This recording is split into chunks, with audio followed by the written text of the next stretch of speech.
Welcome back to ReadingBear. Today, we will take a look at some new malicious compliance stories.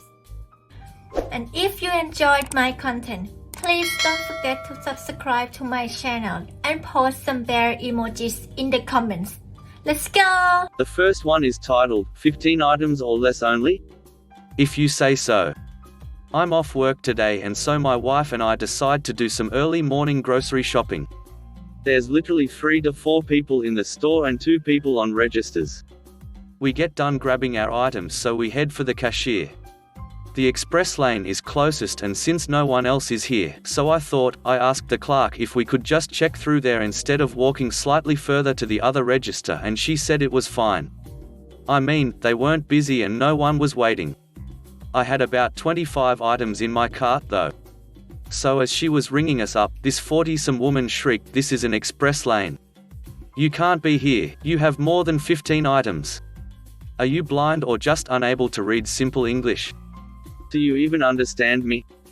It's important to note that my wife and I are Asian and we very much look Asian, but we were both born and raised in America so our English is fluent enough, but hey, people and their assumptions, huh? But I just dismissed what she said and put it behind me and responded with, "I'm sorry, there wasn't anyone in the store and the other lane is also empty so I just went here cause it's closer." Banshee lady, oh you can speak our language. Have you learned to read yet? Can you read that big unmissable sign above your head or are you just blind?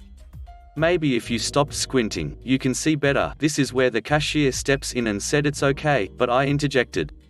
"Me, you know, she's right. It's 15 items or less. My bad." So I took the divider and put it roughly in the middle of my items and told my wife to check out that half for me. Now I have less than 15 and she has less than 15. Problem solved. I gave her a look signaling, "Is this good enough?" And she angrily put her items on the belt. I'm not entirely sure why she didn't just go to the other register, but whatever.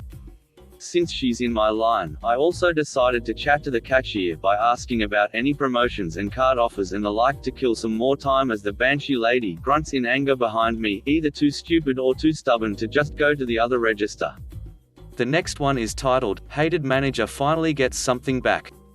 This happened earlier today, my brother's story not mine. So recently, the company my brother, let's call him Leo, works for went through a huge change of staff, hence why he now works there. His shop also got a new cluster manager. Let's call him George.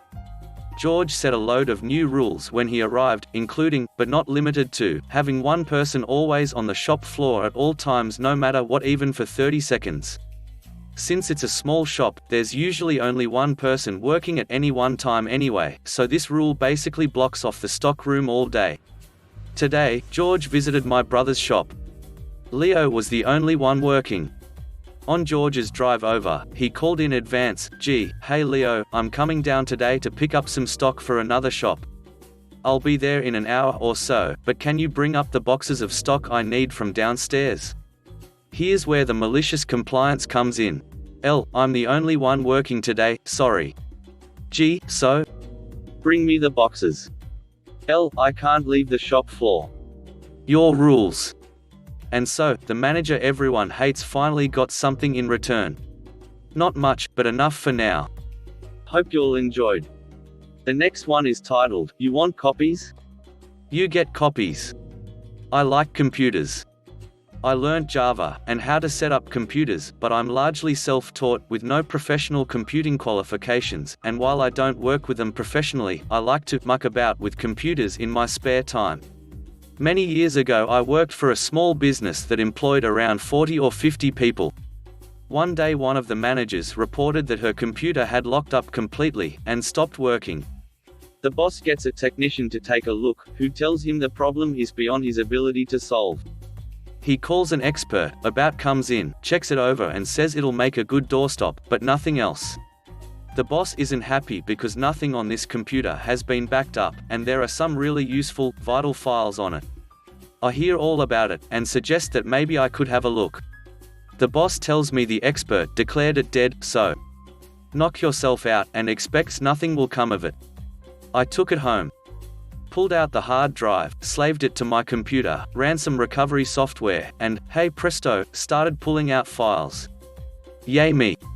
I contacted the boss after I'd run it, telling him I'd successfully recovered some 97% of the lost files, includes some videos. I ask him if he wanted just one main copy and a backup, and he says he wants extra copies for other managers, so that the data is backed up on more computers, and he'll pay for the cost and for my time in making the copies. I tell him that the videos probably should not be distributed, but before I can explain, he says, I don't care why. I want them distributed. Cue malicious compliance.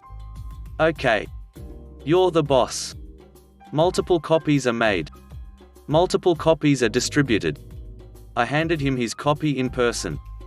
I then told him that I thought the videos were not appropriate for distribution and wanted to talk to him about them.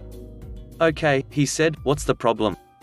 I had to explain that these videos were added prior to the date that the current manager, whose computer they were on, started working for the company, so, logically, they were not her fault, but the fault of her predecessor. The boss said that it sounded serious, and wanted to know what the videos contained. I asked to talk to him more privately, and, having done so, told him that it was gay pornography. About 10 or 12 videos. Copies of which I had made on his instructions. Copies which had been distributed on his instructions. He got the copies recalled in record time, and asked me to redo them without any video content. He paid me, again, for doing so. The icing on the cake was the discovery that, apparently, it was originally his computer. The next one is titled, You Don't Want Me to Leave Your Perishable Food That Must Be Delivered? Okie dokie can do.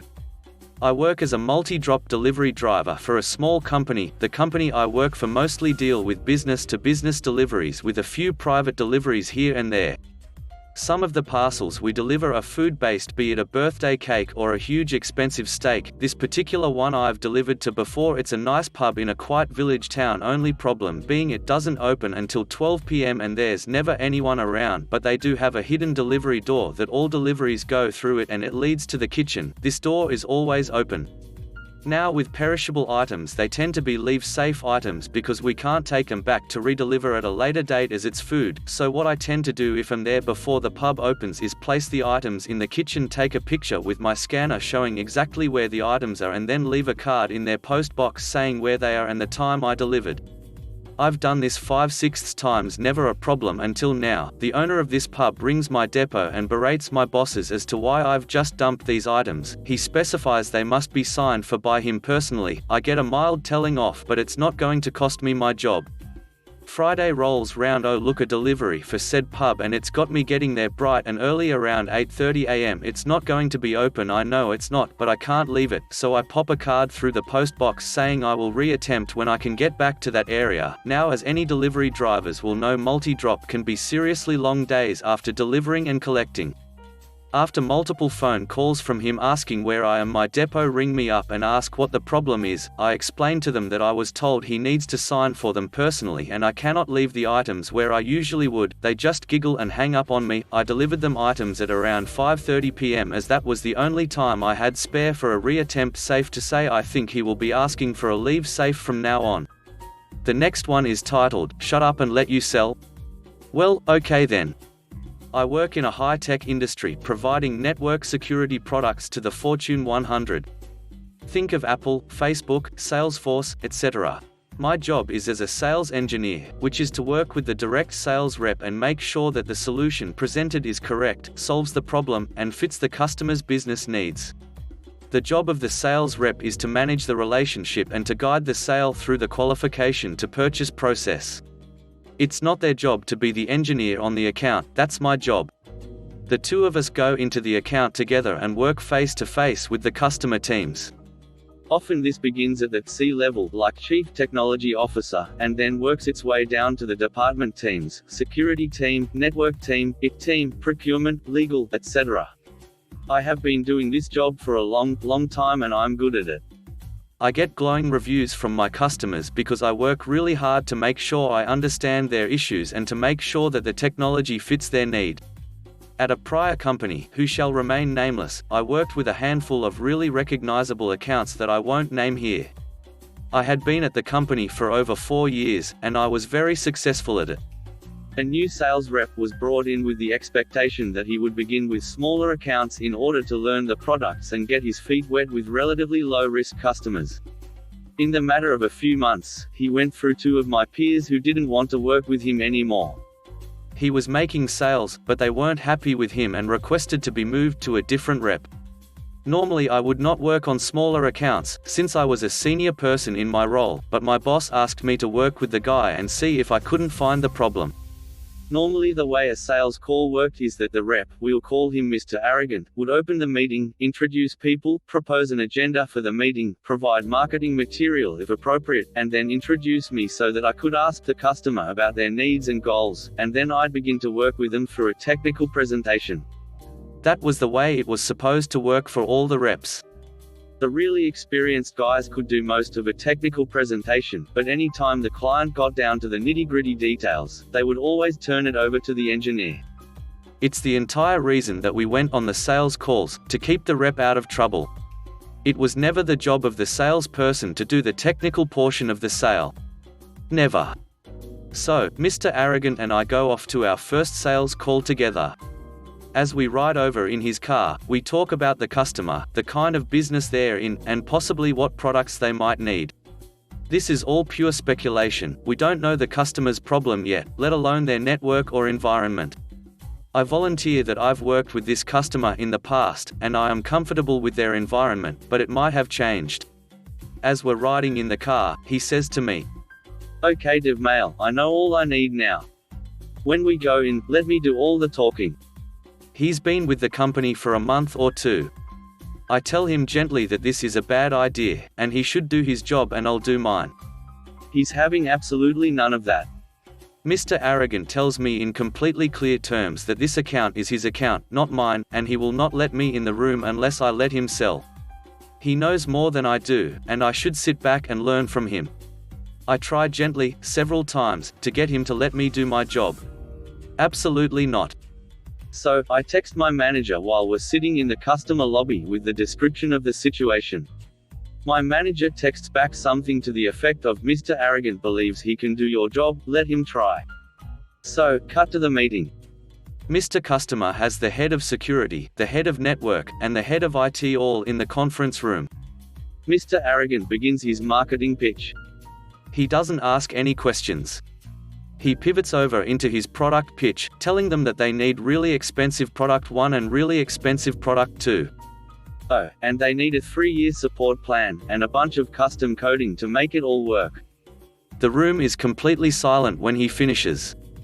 After a long moment, the chief technical officer turns to me and says something like, "So, DevMail, you agree with this?"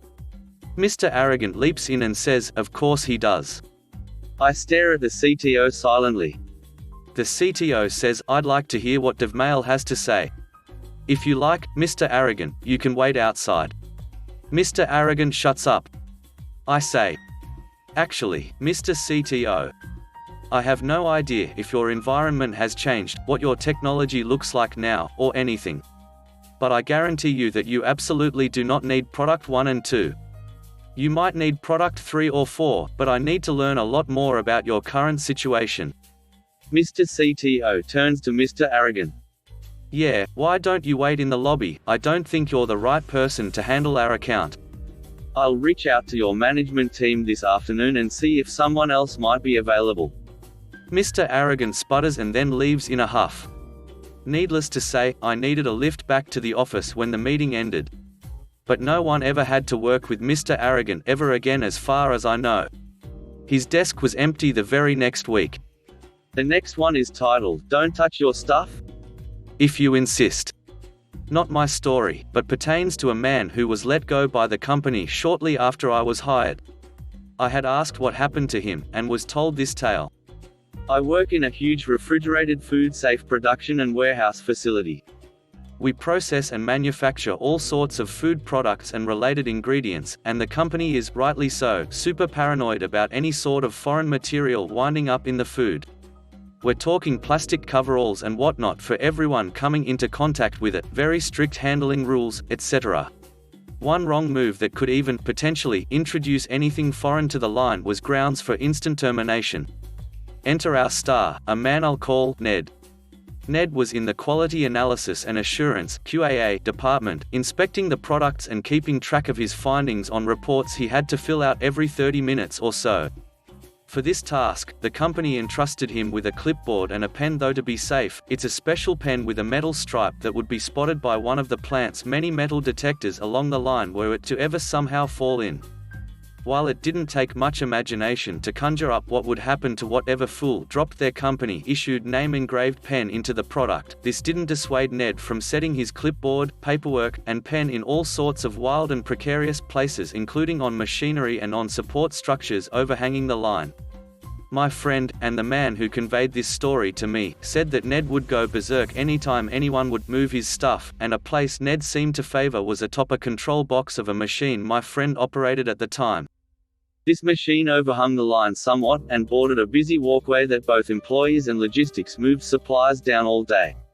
My friend and Ned battled over the spots that Ned would leave his stuff, but in the end Ned seemed to win the fight. He carried considerable favor with the supervisor at the time, and so all attempts to notify management about this issue came up empty, leaving my friend looking like a jerk who kept moving another employee's critical tools. Very well, my friend conceded if Ned didn't want anyone to touch his stuff, he sure wouldn't touch it. It wasn't long after when inevitable happened. Ned had left his clipboard in its usual spot, and the machine was bumped by a logistics operator passing by with a heavily loaded powered pallet jack. The clipboard and pen tumbled from the machine, and down into the food rushing past on the conveyor belt. I guess Ned managed to turn around to see it, as his face is described as priceless, just moments before the clipboard and pen passed under one of the metal detectors about 6 feet down the line. An alarm went off like a bank was being robbed, and the conveyor system was emergency stopped further up by workers panicked by the unfamiliar noise. Between a metal detector hit at this point in the line, as well as an emergency stop, the whole of upper management was roused, as well as the technicians from the QAA department, to figure out what had gone so terribly wrong. Well, they took one look, verified it was Ned's stuff, and he was taken to the office never to return. The resulting investigation got 2 more people fired, and the supervisor, who had quite literally let it slide, quit to pursue other interests not long after that. Policies were changed that if employees' company-issued equipment was ever found in non-designated areas, that it would be grounds for immediate termination, and at least one other employee has discovered that was no idle threat since this all happened. It's not known whether Ned appreciated that my friend had stopped moving his stuff though. Some things will forever be shrouded in mystery. The next one is titled, "Don't Want to Go Through When I Say You Can? Then Wait for There for Half an Hour." A little bit of backstory before I get into this. I work in a feeder factory for a huge international company selling anything and everything electrical based. On our particular site, we manufacture cable protection, both the conduit and the fittings at the ends. I am the team leader of the machine shop, CNC lathes and multi-spindle Wickmans, but I also use the forklift to bring down and put away our brass bars for production. These are around 4 meters long and can weigh between 200 kilograms and 600 kilograms and are stored up to 8 meters upwards. Not a good thing to fall on you. As such, we have a barrier system set up to prevent people just walking past you when you are moving material in case of dropping. These are just pull-over fabric barriers, but they are obvious to anyone walking around. We have a massive emphasis on health and safety and have yearly events that get everyone together to go over specific topics that corporate think we should look at and learn. Now, into today's events.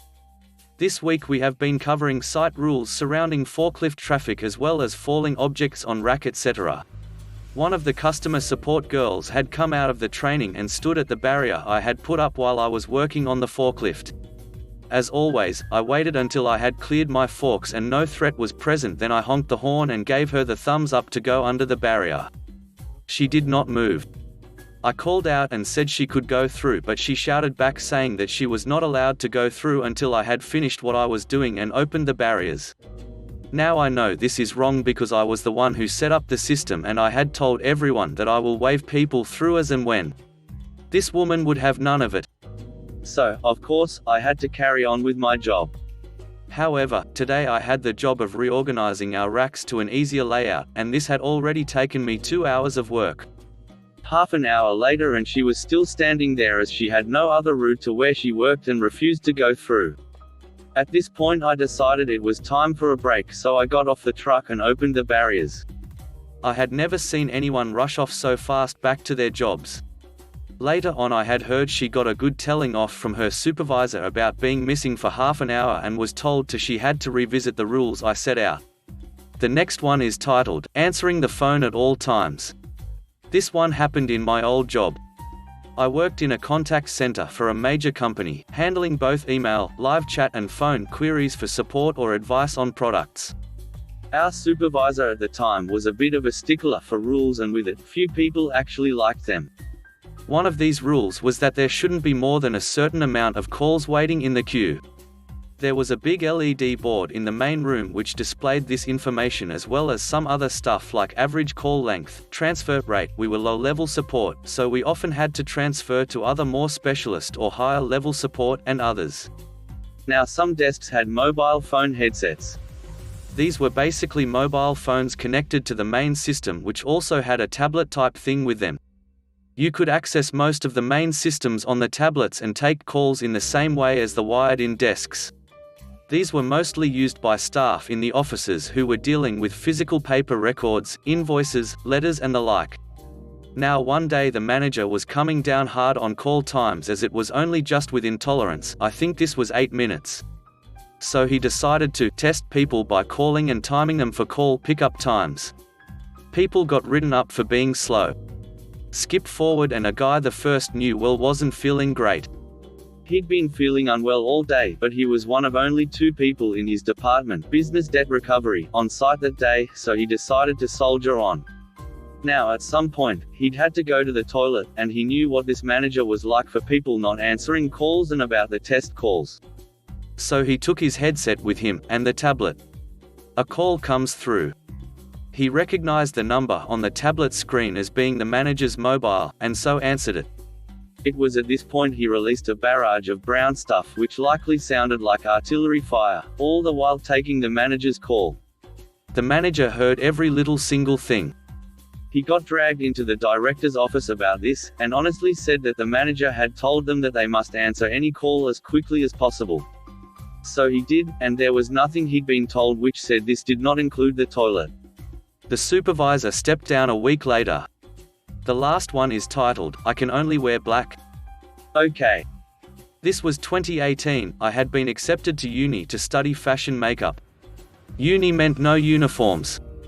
Except for our class. Because we were classed as a beauty therapy class, we were told to look professional, we had to wear black and preferably not jeans. I objected strongly because I didn't want to just have to wear what felt like a uniform, and to be honest I got away with wearing bright red tartan clothes purely because my lecturer liked them, but the rule did still get brought up a lot, so I decided to comply. For the rest of the year I only wore black. I wore a ball gown, I went full bondage gothic, I had fishnets and swing dresses, vintage, steampunk. It was always in keeping with the no jeans and black rule, so I never got told off for it. Thanks for listening.